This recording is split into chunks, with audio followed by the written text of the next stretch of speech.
Take a look at this. Erling Haaland, In towards Haaland, Areola, Ryan Cherky, own goalkeeper. Oh, and that! Phil Foden, The second ball, and the header's in! Tijani Reinders, And Haaland, bit of room for him. Reinders takes it with him. Gianluigi Donnarumma, It's on set plays and it looks like it might be one. Oh, brilliant! Pep Guardiola. We won, I'm sorry, 6 Premier Leagues. Manchester City do not have a normal squad. They have an exquisitely winning machine, a team in terrifying form, winning their last 7 matches across all competitions and 14 of their last 17 games overall, playing with confidence, clarity and pure authority. That run has pushed City back to the top of the Premier League, cruising comfortably through the league phase of the UEFA Champions League and marching into the semi-finals of the EFL Cup without breaking sweat. This isn't just a good spell. This version of Manchester City genuinely looks capable of winning absolutely everything. And here's the scary part. This is not the first nor the second, but the third great transformation of Pep Guardiola's City. Don't believe it? Watch this.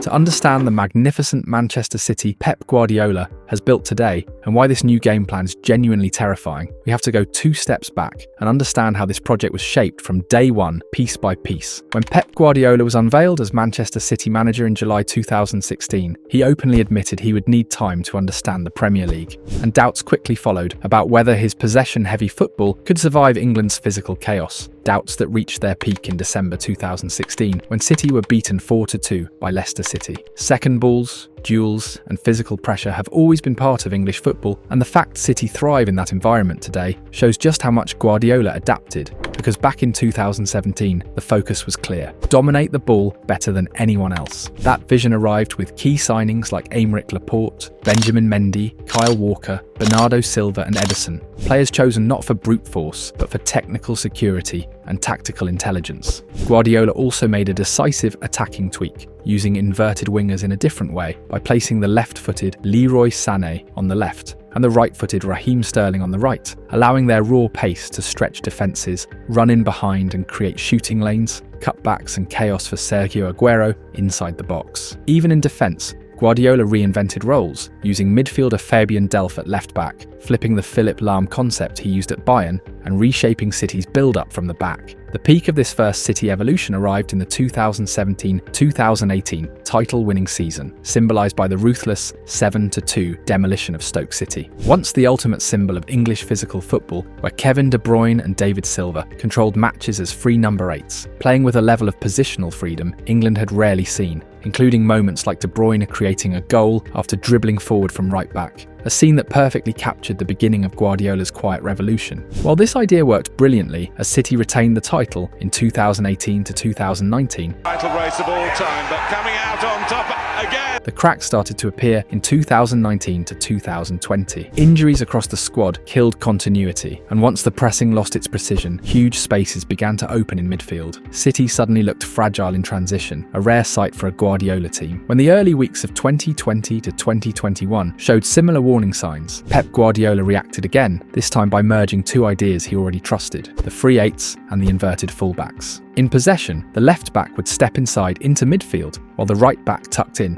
to form a back 3. That structure, combined with the midfielder's freedom, created constant passing triangles in central areas and restored City's control. David Silva thrived in this setup towards the end of his City career, regularly attacking the left channel, like against Newcastle United in July 2020, to deliver assists for Gabriel Jesus. On the opposite side, Kevin De Bruyne lived in the right half space, while Joao Cancelo inverted into midfield, giving City numerical superiority where it mattered most. This tweak also protected City far better against turnovers. The emergence of Rodri and the arrival of Ruben Dias from Benfica gave Guardiola 2 players capable of defending huge spaces without panic. Both became cornerstones of City's 2020-21 title win. Higher up the pitch, Guardiola moved away from a traditional striker as Sergio Aguero's influence declined. Instead, City leaned into the false 9. Phil Foden, Ilkay Gundogan, Raheem Sterling, Riyad Mahrez, and Jesus all rotated through the role, drifting centrally to drag defenders out of shape.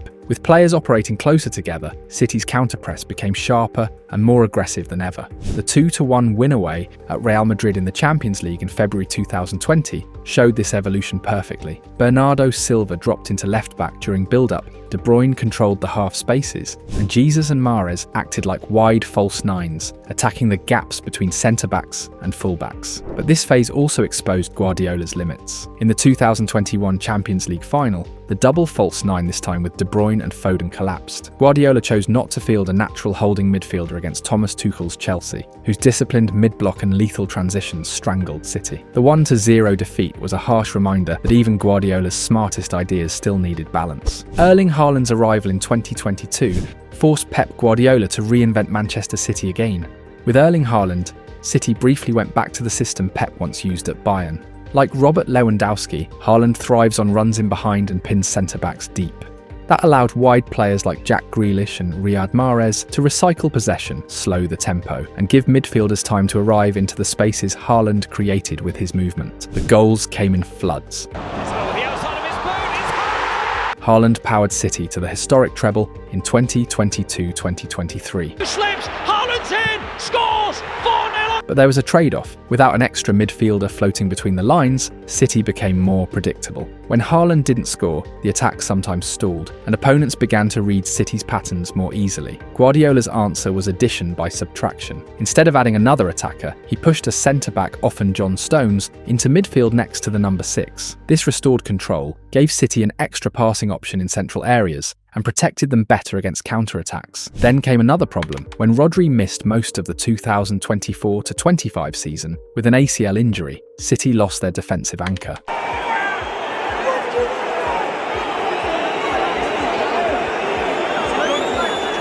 The balance collapsed again. Guardiola responded by revisiting an older idea, using central defenders in wide roles. This added bodies in build-up and improved City's rest defence their shape when attacks break down. A perfect example came in the 2-2 draw with Monaco in October. Stones, nominally starting at right-back, stepped inside to act as a second holding midfielder, stabilising City both with and without the ball. The final evolution of this version of City came through recruitment. Guardiola deliberately signed elite ball carriers: Jeremy Doku, Savinho, Ryan Cherki and Tijani Reijnders. At the same time, City shifted from a ball-playing goalkeeper like Ederson to a long-range specialist in Gianluigi Donnarumma. The idea was clear: bypass the press, hit forwards earlier, and dominate what Guardiola once called the second, third, and fourth balls. In today's Premier League, where width, physicality, and directness often outweigh slow possession, this adaptation has unlocked a new Manchester City. And this version of City, it isn't just good, it's terrifying.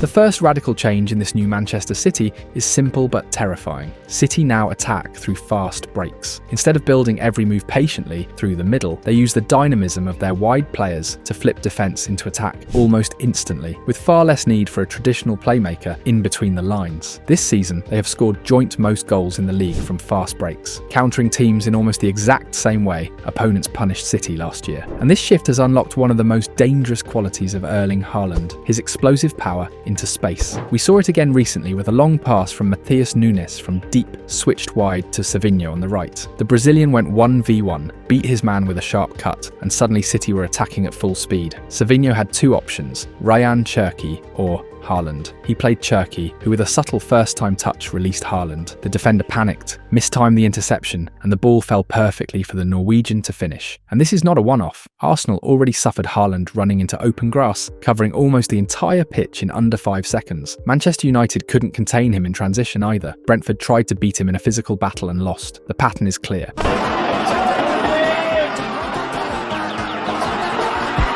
Haaland attacking space is almost unstoppable, and that leads to one conclusion: Haaland is in the best physical condition of his career. What does that mean in numbers? He is literally scoring with almost 1 of every 2 shots this season. In the Premier League alone, he is running at more than a goal per game, 19 goals in 17 matches.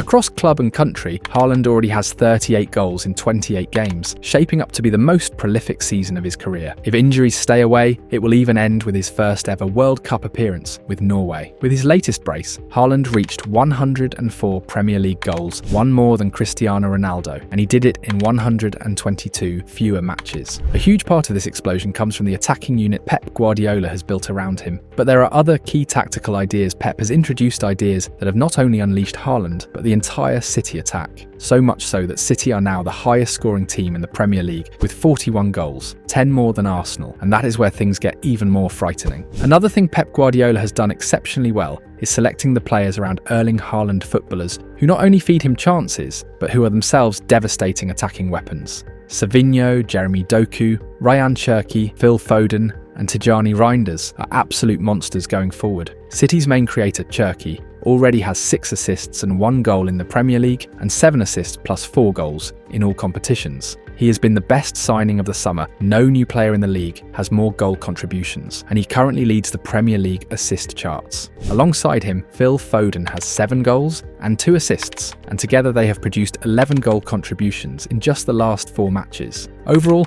the pair are sitting on 24 goal involvements across all competitions, making them one of the most feared duos in the Premier League. They have worked beautifully inside Guardiola's 4-3-2-1 system, with Foden operating deeper on the left side of central midfield, Cherki as the right-sided number 10, and Doku holding width on the left. The combined intelligence and imagination of Cherki and Foden has completely unlocked City's scoring potential in recent weeks. Manchester City have scored 15 goals, 1 every 30.16 minutes in the 5 Premier League matches that Cherki and Foden have started together. That is far superior to City's season average of 1 goal every 37.89 minutes. 3 of Cherki's 6 assists have directly ended in goals for the resurgent Foden. The most eye-catching moment came with a ridiculous Rabona cross, headed home by the England star during City's 3-0 home win over Sunderland. Cherki's line-breaking dribbles have added a crucial dimension to the team, especially with Doku currently sidelined. With both players operating as twin number 10s against Crystal Palace, Cherki's explosive run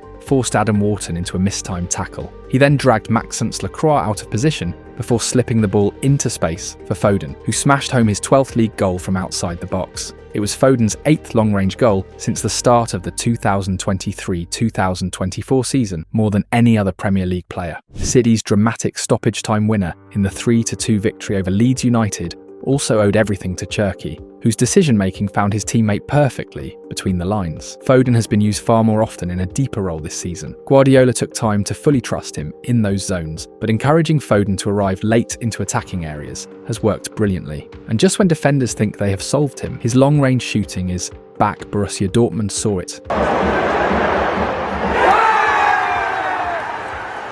Crystal Palace suffered it, and now the entire Premier League fears his accuracy. And it doesn't stop there. Cherki has a cannon of a shot, as he showed against Dortmund, Still Cherki. and Wolverhampton Wanderers and Brentford. Comes back to him again, and he Foden arriving as a second option inside the box is lethal. But here's the key detail out wide. Doku, Savinho and Nico O'Reilly have a very specific mission, and that mission is the real secret behind this new Manchester City. Nico O'Reilly and Matheus Nunes have been absolutely essential in City's transition to the 4-3-2-1 system, often called the Christmas tree. Earlier this season, Pep Guardiola was using a 4-1-4-1, switching between that and a 4-2-3-1 when performances dipped late in 2024. But this new structure has completely changed the team. In recent weeks, a revitalised Phil Foden and the two-footed Ryan Cherki have operated as twin number 10s behind Erling Haaland. Before that, Guardiola cleverly reworked Jeremy Doku, asking him to drop deeper to overload midfield in City's own half, before pushing wide beyond the halfway line. When Doku stretches the pitch, it creates space for O'Reilly to overlap and then invert inside. With O'Reilly and Nunes acting as midfielders from full-back zones, City gain an extra man in the centre. That freedom allows Cherki and Doku to drift wide or move inside as dual number 10s, creating constant uncertainty for opponents. The team becomes unpredictable, fluid, and almost impossible to pin down. Because Nunes and O'Reilly are naturally attack-minded, they push high into the opposition half, giving City more bodies to combine centrally, overload the far post, and create second ball situations. That extra presence gives Haaland more freedom inside the box. The results are clear. Goals against Liverpool, a brace versus Everton, goals against Borussia Dortmund, Doku's ball in. Crystal Palace, Matheus Nunes delivers. Haaland. Manchester United, Doku. Oh, Haaland's onside. West Ham United, and more. In the form of Rico Lewis and Haaland maybe, and still! O'Reilly and Doku are City's best passing combination in the final third this season, while on the opposite side, Bernardo Silva and Nunes form the second best link. City now aim to overload central spaces even in their own half. Often, a central midfielder, usually Nico Gonzalez, drops between the centre-backs to spread them wider and create numerical superiority further forward. This pattern was perfectly visible in the second goal of City's 3-1 home win over AFC Bournemouth. Left centre-back Joško Gvardiol stayed wide, with Gonzalez alongside Ruben Dias. Bernardo drifted inside. As Bournemouth collapsed centrally with 6 players, O'Reilly's positioning became decisive. By occupying Alex Scott, City created a 4 versus 3 overload in the centre. That opened the passing lane from Gonzalez to Foden. Foden immediately found Cherki, who slipped a perfectly weighted through ball behind the defence for Haaland. One touch around the keeper goal. This Manchester City has endless tactical variations. Guardiola is emptying the entire playbook, and the team looks better every week. Right now, they are the best playing side in the Premier League, and their upward momentum is genuinely frightening. So yes, Arsenal and the rest of the Premier League should be worried. Very worried.